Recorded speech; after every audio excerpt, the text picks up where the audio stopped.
भैया। हाँ लक्ष्मण। वन में हमें घूमते घूमते 10 वर्ष हो गए। इन वर्षों में हम कई संत महात्माओं को मिले। इन सबके तो नाम भी याद नहीं रहेंगे। लक्ष्मण, केवल नामों की सूची याद रखने से क्या लाभ? नाम तो केवल एक बाहरी पहचान के लिए होता है। उनके आंतरिक गुणों को ही याद रखना चाहिए। ये सिद्ध पुरुष जो बाहरी जगत से दूर इन दुर्गम स्थानों पर बैठे साधना कर रहे हैं, ये जो नगरों और बस्तियों में अपनी शक्ति का प्रदर्शन नहीं करते, ये बड़े दुर्लभ लोग हैं। इनके तो दर्शन मात्र से ही लाभ होता है। केवल दर्शनों से क्या लाभ होता है?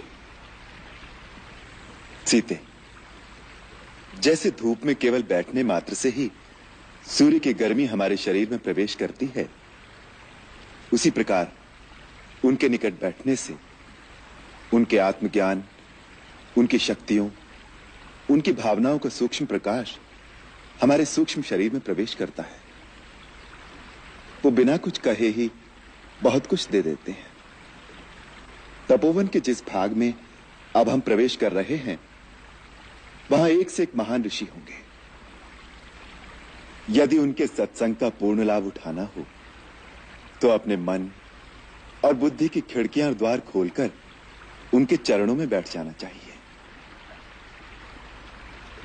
यदि उनके पास जाकर विनम्रता से एक भिक्षुक की भांति मन की झोली फैलाकर चुपचाप बैठ जाओगे, तो अपनी साधना के द्वारा प्राप्त किए हुए ज्ञान के अनमोल रत्न वो तुम्हारी झोली में अनायास ही डालते रहेंगे। लक्ष्मण, जीवन में ऐसे अवसर बड़े भाग्य से मिलते हैं, अन्यथा इन महान विभूतियों के दर्शन बड़े दुर्लभ हैं। सबसे बड़ी शक्ति मन की है, परंतु मन एक चंचल घोड़े की भांति कभी स्थिर नहीं रहता।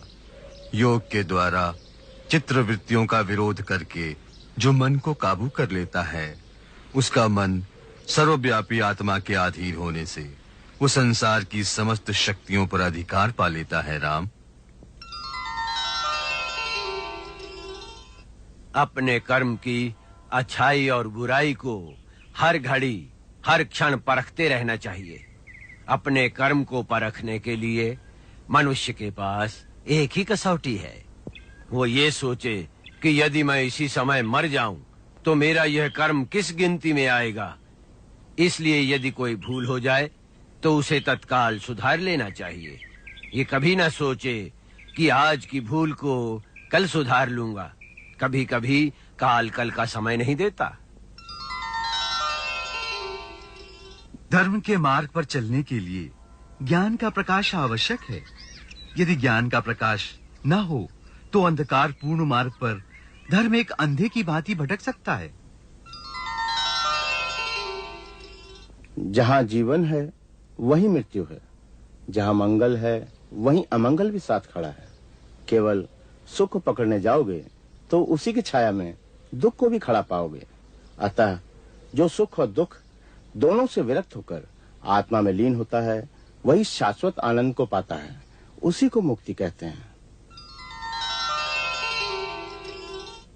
जैसे वर्षा का जल सब पेड़ पौधों पर एक समान गिरता है, परंतु किसी के लाल फूल निकलते हैं और किसी के पीले पत्ते, इसी प्रकार एक ही विद्या का भिन्न भिन्न प्राणियों पर उनके संस्कार और भाव के अनुसार भिन्न भिन्न प्रभाव पड़ता है।